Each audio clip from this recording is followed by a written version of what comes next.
মেলা নিয়ে ইসলাম কি বলে?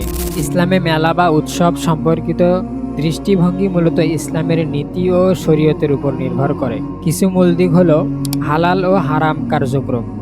যদি মেলা শুধুমাত্র বিনোদন বা সামাজিক মিলনের জন্য হয়, কিন্তু সেখানে হিংসা, মদ, জুয়া বা অন্য হারাম কার্যক্রম থাকে, তবে ইসলামে তা অনুমোদিত নয়। মজার জন্য বা আনন্দের জন্য হওয়া মেলা যদি ইসলামের নীতি লঙ্ঘন না করে, তা সাধারণত নিষিদ্ধ নয়। ইসলামের মূল উদ্দেশ্য, ইসলামে মেলা বা উৎসব মানেই আল্লাহর হুকুমের বিরুদ্ধে গিয়ে কোনো অবৈধ কাজ করা যাবে না। উদাহরণস্বরূপ, ঈদুল ফিতর ও ঈদুল আজহা হলো ইসলামী মেলা, যা স্বাভাবিকভাবে অনুমোদিত। রিয়া বা লোক দেখানো।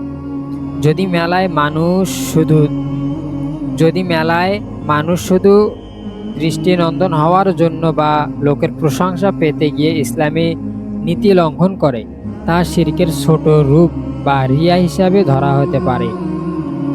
সারসংক্ষেপে, ইসলাম মেলার জন্য নিষেধাজ্ঞা দেয় না, তবে হারাম কাজ বা নৈতিক সীমা লঙ্ঘনের ক্ষেত্রে তা অনুমোদিত নয়।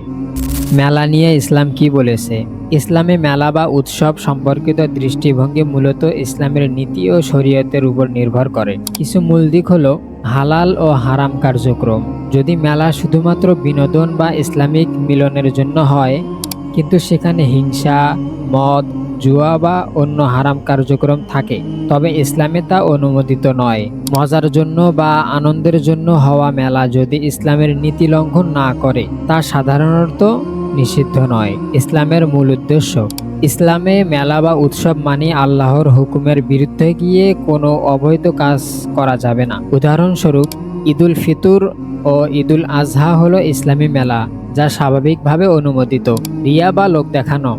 যদি মেলায় মানুষ শুধু দৃষ্টিনন্দন হওয়ার জন্য বা লোকের প্রশংসা পেতে গিয়ে ইসলামী নীতি লঙ্ঘন করে, তা শিরকের ছোট রূপ বা রিয়া হিসাবে ধরা হতে পারে। সারসংক্ষেপে, ইসলাম মেলার জন্য নিষেধাজ্ঞা দেয় না, তবে হারাম কাজ বা নৈতিক সীমা লঙ্ঘনের ক্ষেত্রে তা অনুমোদিত নয়।